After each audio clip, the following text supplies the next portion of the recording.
This is the Music Halls of Fame podcast. This week we honor the year in music for 1994 along with a member of the Rock and Roll Hall of Fame class of 1994. We also look at the case for putting Fela Kuti into the Rock and Roll Hall of Fame, plus our Spotlight Museum is the Buddy Holly Center in Lubbock, Texas.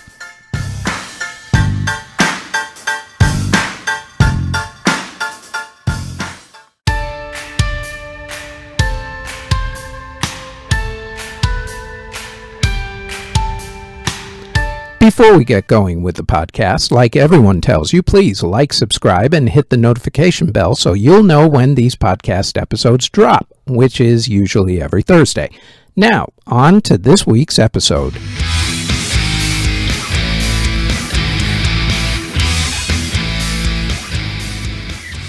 The year was 1994. In music, 1994 was marked by the death of Kurt Cobain from Nirvana.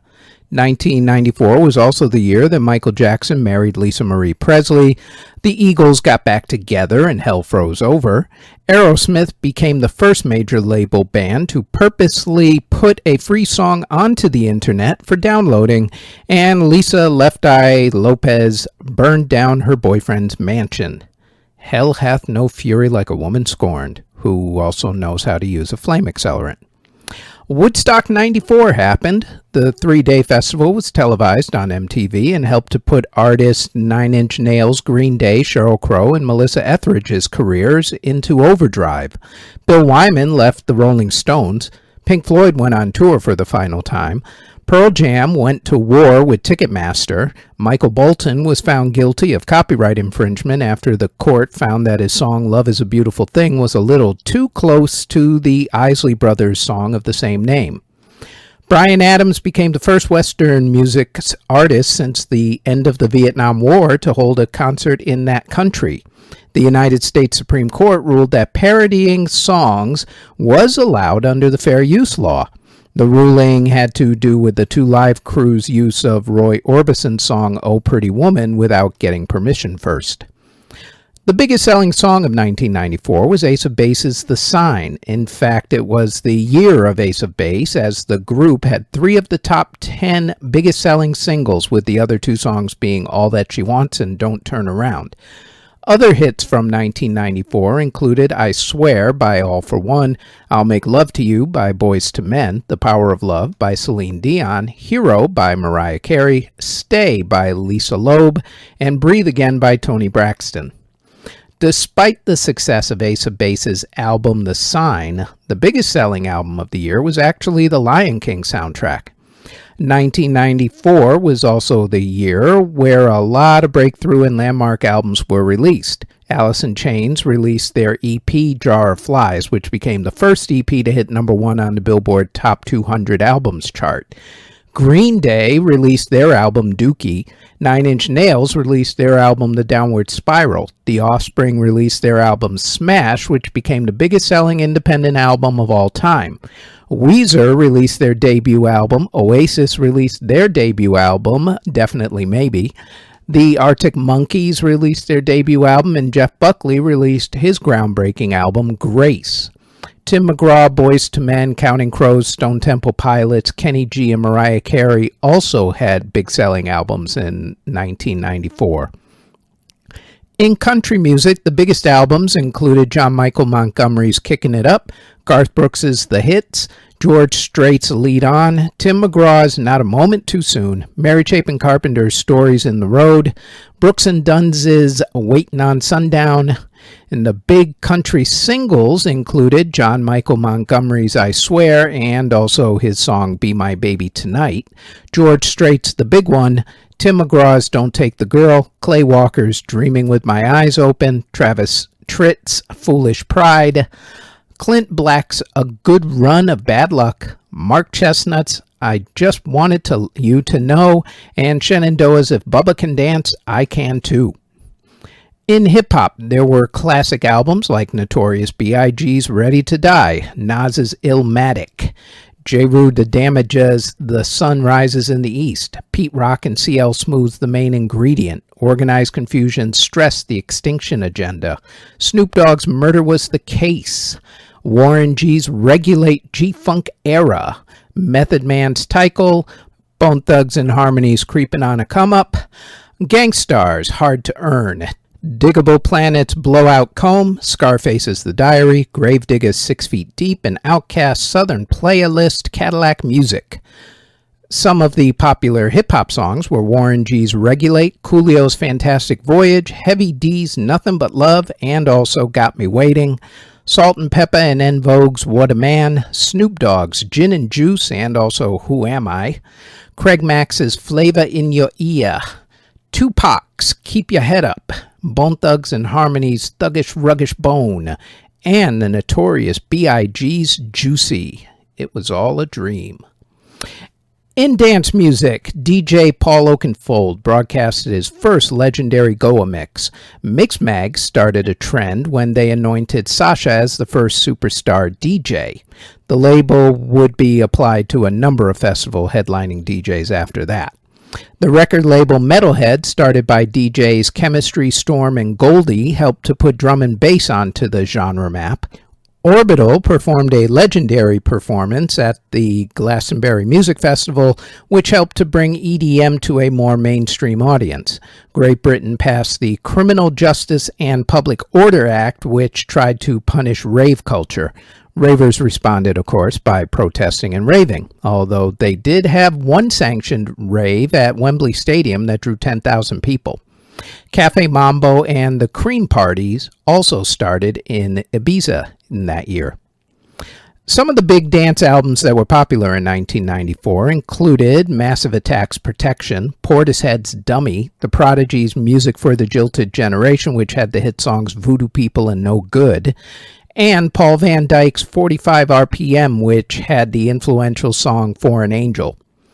Other classic dance tracks that were big that year included Livin' Joy's Dreamer, Reel to Reel's I Like to Move It, 20 Fingers' Short, Short Man, which is also called something else, which I'm not going to repeat here.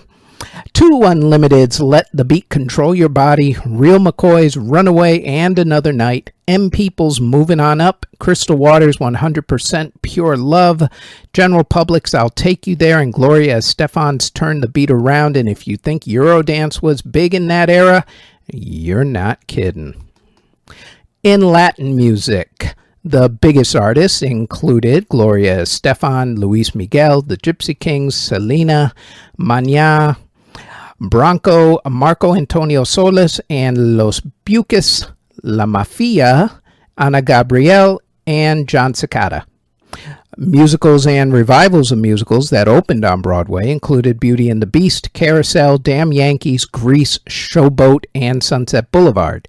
Musical movies that came out in 1994 included Airheads, Backbeat, Fear of a Black Hat, Immortal Beloved, Hated, Gigi Allen and the Murder Junkies, The Lion King, The Swan Princess, and Thumbelina. Bands who got together in 1994 included 20 Fingers, Basement Jacks, La Bouche, Bowling for Soup, the Derek Trucks Band, Disturbed, Death in Vegas, the Foo Fighters, the Fugees, Gravity Kills, Hoobastank, Method Man and Redman, The Lox, Limp Bizkit, Lucid Nation, Lunatic, Pendulum, Muse, Seven Dust, Sasha and John Digweed, Scarfo, The Rasmus, Republica, Rednecks, Orgy, Orbit, Orange 9mm, Space Hog, The Spice Girls, Sneaker Pimps, Sunvolt, Skunk Anansi, Storyville, System of a Down, Static X, Total, and Tenacious D. Groups who either broke up until, of course, their inevitable reunions or announced a hiatus included Acid Test, Bob's Your Uncle, Nirvana, chiefly because of Kurt Cobain's death, High Five, School of Fish, The Staple Singers, Los Buques, Jellyfish, Con Can, Level 42, Leaders of the New School, DJ Jazzy Jeff and the Fresh Prince, Dramarama, Main Source, Uncle Tupelo, Whitesnake, Winger, The Wonder Stuff, New Kids on the Block, Five Blind Boys of Mississippi, and Firehose. Groups who got back together in 1994 included the Circle Jerks, King Crimson, and Hell Froze Over and got the Eagles back together. Artists who were born in 1994 included Justin Bieber, Harry Styles, Bad Bunny, Maluma, Ashton Irwin of 5 Seconds of Summer, Howard Lawrence of Disclosure, DJ Nathan Daw, DJ Madion, Phoebe Bridgers, Kali Uchis, Christina Grimmie, Ava Max, Kai of EXO, RM and J-Hope of BTS, Lynn Gunn of Paris, Halsey, rappers King Von, Dax, Dreezy, and Lil Baby. Artists who passed away, aside from the aforementioned Kurt Cobain, included singer-songwriter Harry Nilsson, composer Henry Mancini, songwriter Jules Stein, entertainers Donald Swan of Flanders and Swan, Martha Raye, and Dinah Shore, guitarist Fred Sonic Smith of MC5, bassist Kristen Flaff of Hole, singers Ephraim Lewis, Garnett Silk, and Dan Hartman, jazz guitarist Eric Gale and Joe Pass, and jazz singers Carmen McRae and Cab Calloway. In awards for the music of 1994, at the Grammy Awards, Sheryl Crow won Best New Artist and Record of the Year for All I Want to Do, while Bruce Springsteen won Song of the Year for Streets of Philadelphia. Tony Bennett's MTV Unplugged won Best Album. At the American Music Awards, Michael Bolton, Mariah Carey, Ace of Base, and the Lion King soundtrack were the big winners. At the Billboard Music Awards, Ace of Base won Artist of the Year. At the MTV Video Music Awards, Video of the Year went to Aerosmith for the song Cryin'. Queen Latifah won Entertainer of the Year at the Soul Train Music Awards. Reba McEntire, Aerosmith, and Garth Brooks won the music categories at the People's Choice Awards. At the Eurovision Singing Contest, which was held that year in Dublin, Ireland, the country of Ireland won on home turf for the song Rock and Roll Kids. Vince Gill won Entertainer of the Year at the Country Music Association Awards, and Reba McEntire won Entertainer of the Year at the Academy of Country Music Awards. Blur won Best British Album for Parklife, and they also won Best Song for Parklife at the Brit Awards.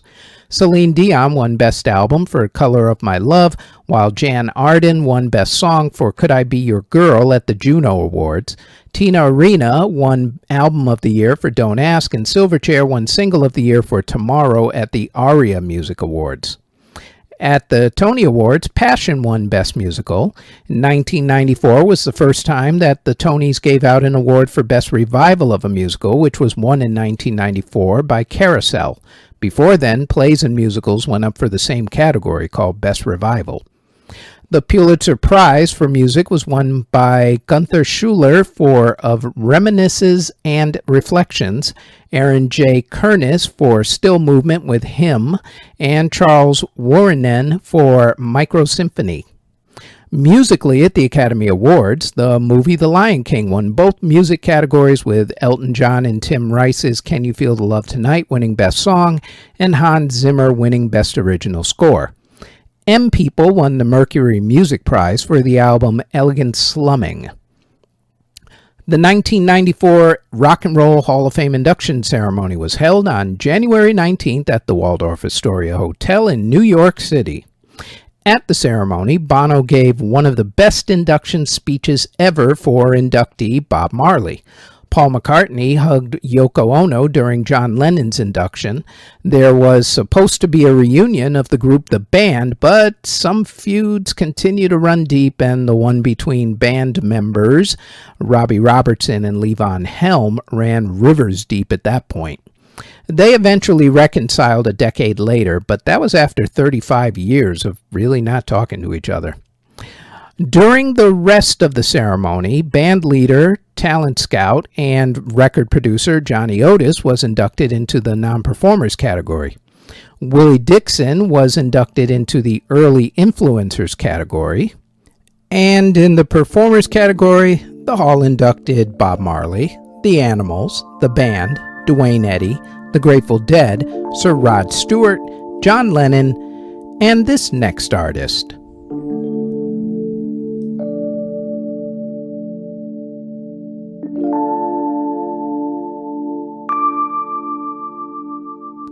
Reginald Kenneth Dwight, stage name Elton John, was born March 25, 1947 in Middlesex, England.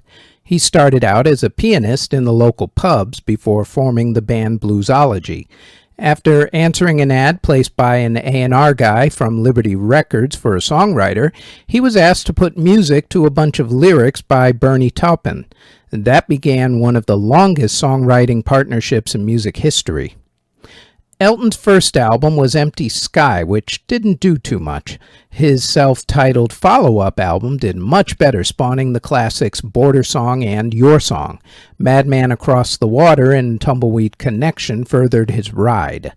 From 1969 to 1974, he put out 6 studio albums, a soundtrack, and a live album, a stunning volume of work in only 5 years. He had also begun a streak of #1 albums, Honky Tonk Chateau in 1972 and Don't Shoot Me, I'm Only the Piano Player in the beginning of 1973. Apparently not one to rest on his laurels, he and Bernie decided that they should record their next album in Jamaica. The Rolling Stones had recorded their album Goat's Head Soup in Jamaica, and Elton loved the album. Plus, it's a classic album to this very day. And plus, it's Jamaica. Warm, tropical sun, island breezes, great food, reggae music, friendly people. Hell, my mother's Jamaican. How bad could Jamaica be? Well, as it turns out, kind of bad. For starters, the country was going through some political tensions, as we like to say in Jamaica, as an election the year before had swept Prime Minister Michael Manley to power over a very unpopular incumbent, Prime Minister Hugh Shearer. But the economic conditions were such that violence broke out rather regularly. Add to that, George Foreman and Joe Frazier were having a boxing match on the island at the same time, which created a ton of congestion. And since it's Jamaica and it's an island, a little traffic jam can turn into an island-wide traffic jam in a real big hurry. To go along with all of that, the studio equipment had issues. The only good thing to come out of the Jamaican experience was that Elton and Bernie managed to write all of the songs for the album very quickly, probably because they wanted to get out of there. Bernie took almost 3 weeks to write the lyrics, and Elton took only 3 days to write the music. After this perfect storm of craziness and chaos, the guys decided to get back to Europe to record the actual album. They ended up at the Chateau d'Hérouville in France, which was where they recorded their last 2 albums. The album itself ended up being long, although it wasn't really planned to be that long. It was only supposed to be a single record, but since they recorded 18 songs, they decided to make it a double album.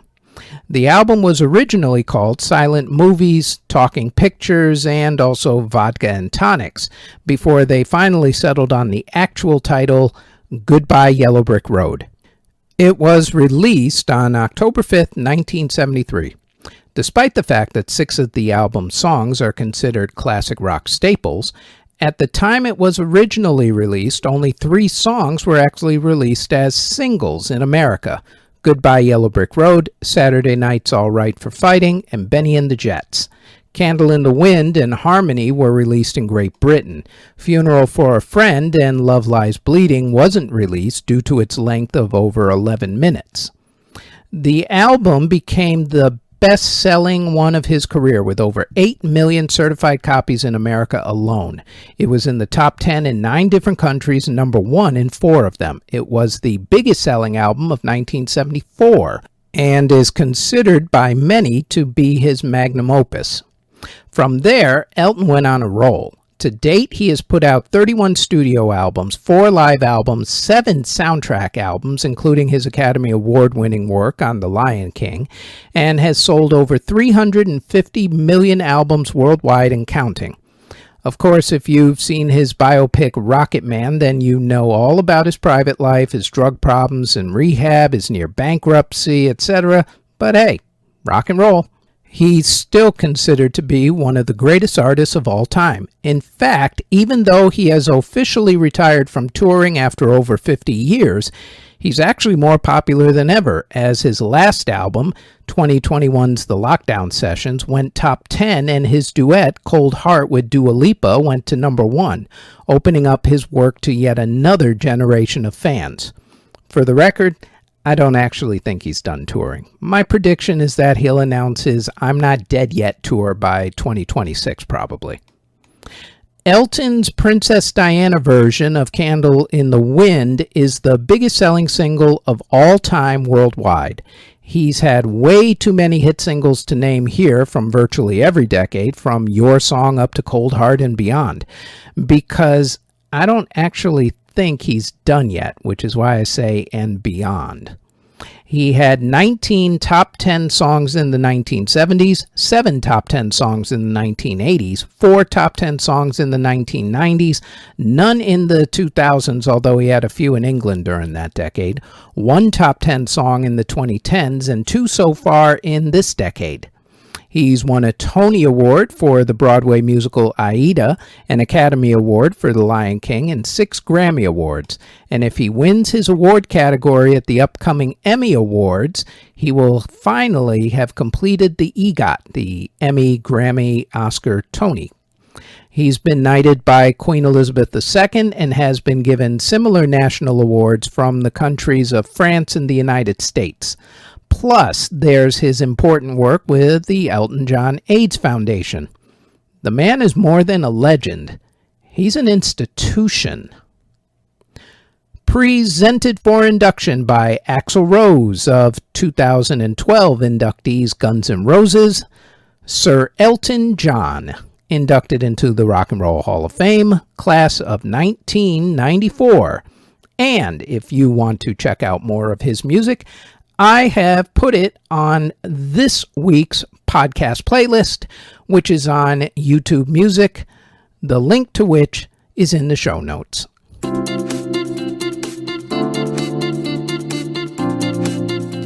Before we go any further, we'd like to tell you about our other podcast, the Music History Today podcast, where we go over the events, music releases, births, and passings for that day in music history. The Music History Today podcast drops each and every day, including on the weekends, on this channel, the Music History Today Network, and also on our Music History Today Network YouTube page. Now, back to the Music Halls of Fame podcast.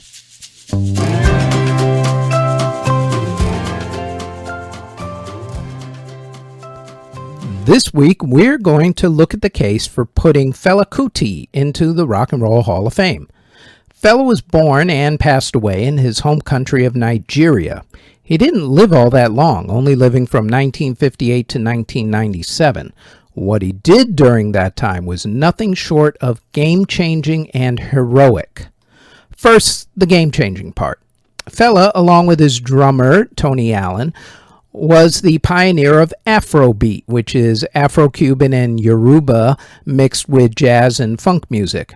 In his short life, he put out 27 albums. In my opinion, if you invent a new genre of music that a lot of pop and rock musicians use in some way, shape, or form, then you automatically deserve to get in.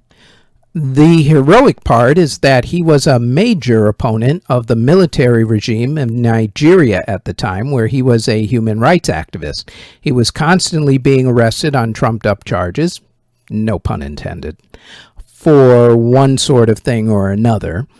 Actually, he was arrested over 200 times. While other activists fled their countries, Fela stayed and fought. He was also a Rage Against the Machine before Rage was even a band in America. Something else about Fela was that he was someone who was an AIDS conspiracy guy and held serious doubts about the disease even existing.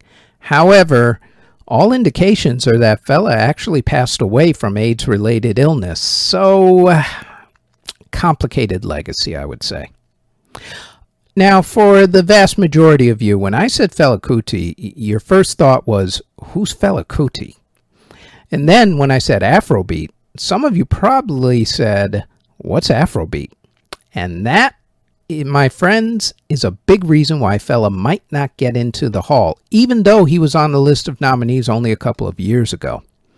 Afrobeat, for the record again, is West African musical styles that are mixed with American funk, soul, and jazz. Fela has had plays and Broadway musicals written about him, and his music has influenced an entire continent of people, along with many a rock and pop act who have mixed African rhythms into their music, like, say, The Police, Paul Simon, and such. Now, will Fela Kuti ever get nominated into the Rock and Roll Hall of Fame again? Maybe. It has happened once already, and that was only a couple years back. Maybe he'll be more like Chic or MC5 or Rufus and just constantly be nominated and still not get in.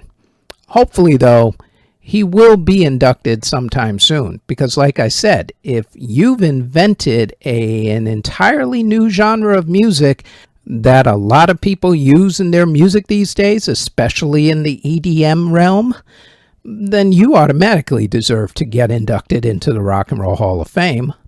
Now, since a lot of you don't know who Fela Kuti is, I have put some of his music into this week's playlist, which is on YouTube Music, and I have put that link, along with Elton John stuff, in the show notes.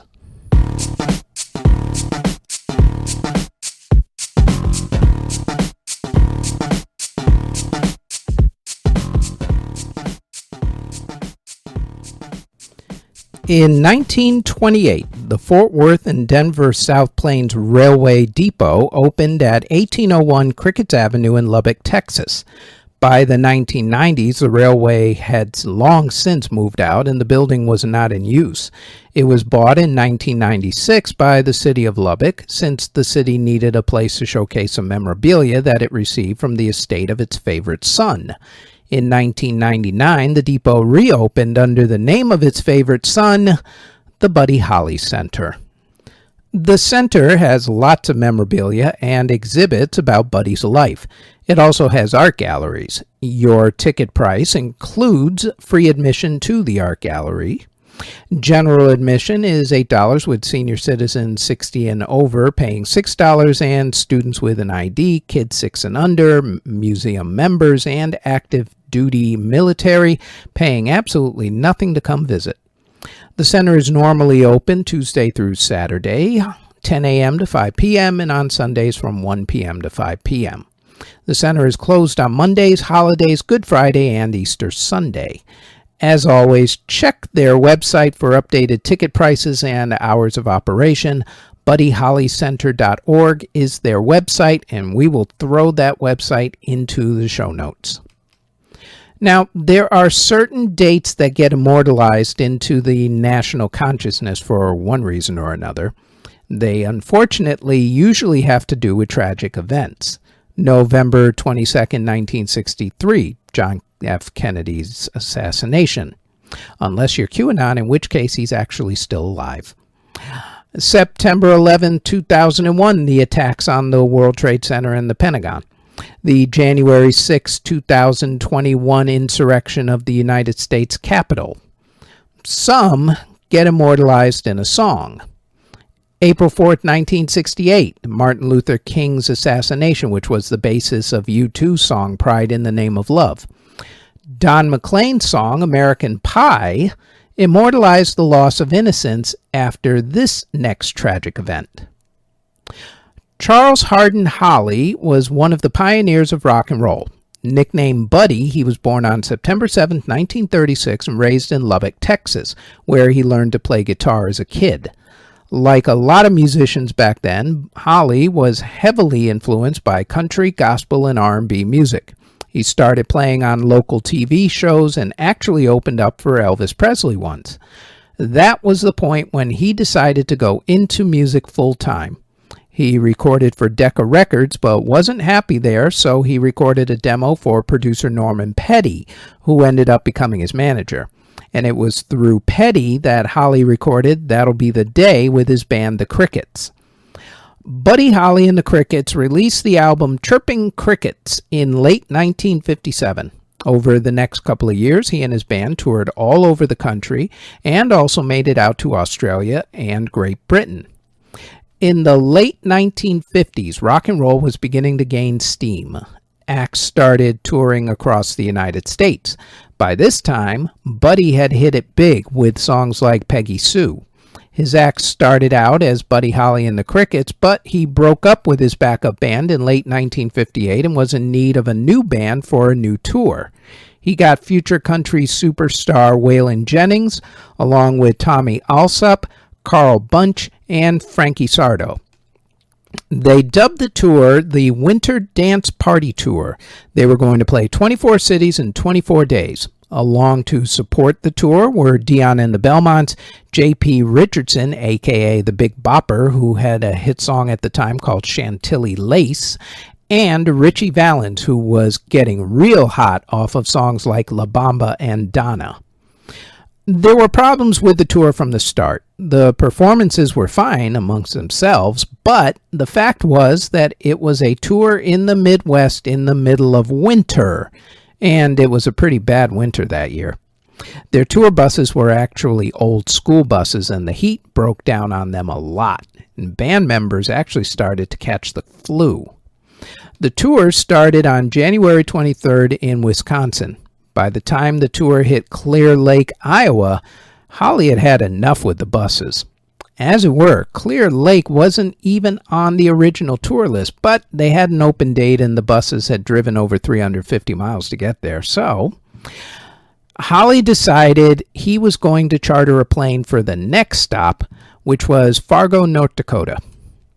The manager of the Surf Ballroom, the place they were playing that night, called the Dwyer Flying Service to charter a single-engine Beechcraft 35 Bonanza plane with a pilot named Roger Peterson.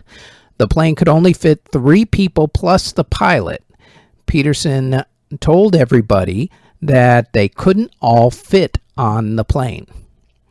There had been some discrepancy over the years as to exactly how the events went down, as to how people were chosen for this flight, especially after Dion DiMucci, the Dion and the Belmonts, changed up his story a little in an interview not too long ago.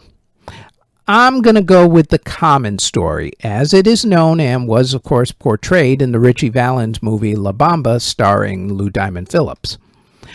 Originally, it was supposed to be Holly, Jennings, and Alsop. However, Richardson, the Big Bopper, had the flu and asked Jennings if he could take the seat. Jennings said yes. When Holly found out about it, he good-naturedly kidded with Jennings, saying, quote, "I hope your old bus freezes up," end quote. To which Jennings kidded back, quote, "Well, I hope your old plane crashes," end quote. That phrase haunted Jennings for the rest of his life, according to him. As far as how Valens ended up on this doomed flight, he asked to trade with Alsop. Alsop didn't actually want to give up his seat, so the two decided on a coin toss. Valens won the coin toss, or lost it, depending on how you look at things. After the concert, Holly, Richardson, and Valens were driven out to the airfield and boarded the plane. The weather going to Fargo that night was getting bad, but apparently the pilot Peterson never got those updates to the forecast. The plane took off. When the plane was supposed to do a radio check, there was no response. The air tower tried again and again. No response. The next morning, the owner of the Dwyer Flying Service took up another airplane to retrace the flight path to see what might have happened, and it was he who spotted the wreckage of the plane, which had crashed onto a field not long after takeoff. Buddy Holly's wife, who was pregnant at the time, found out through news reports and not through authorities. She collapsed and later had a miscarriage. After that, a rule was adopted to not release any victim's name of an accident until relatives are notified first. Unfortunately, that rule was not nationwide. Otherwise, Kobe Bryant's wife might not have found out about his death through news reports and might have actually found out about it through the authorities. But that didn't happen either. As far as a cause for the accident, it was mainly blamed on the inexperience of Peterson, the pilot, who was only 21 at the time and hadn't had enough training, nor did the plane have the right equipment to fly in wintry conditions, according to authorities. The tour itself would go on, with Jennings taking over headlining duties for a couple more weeks. For a generation, though, their childhood innocence was lost that day, much like it was when Kurt Cobain died in the 1990s for the Gen X generation like myself, or when Chester Bennington and Chris Cornell died recently for millennials.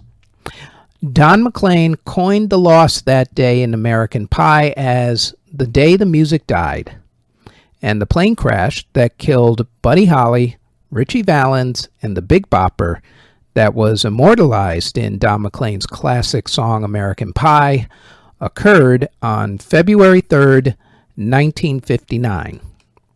You can learn more about the short but extremely brilliant life of Buddy Holly and view all of his memorabilia at the Buddy Holly Center at 1801 Crickets Avenue in Lubbock, Texas.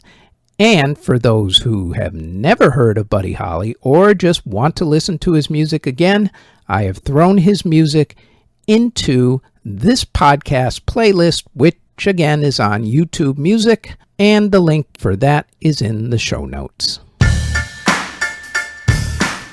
The Music Halls of Fame podcast is part of the Music History Today network, which can be found under Music History Today on Spotify, Apple Music, Amazon Music, iHeartRadio, or wherever you get your podcasts from, and also on our YouTube page under Music History Today.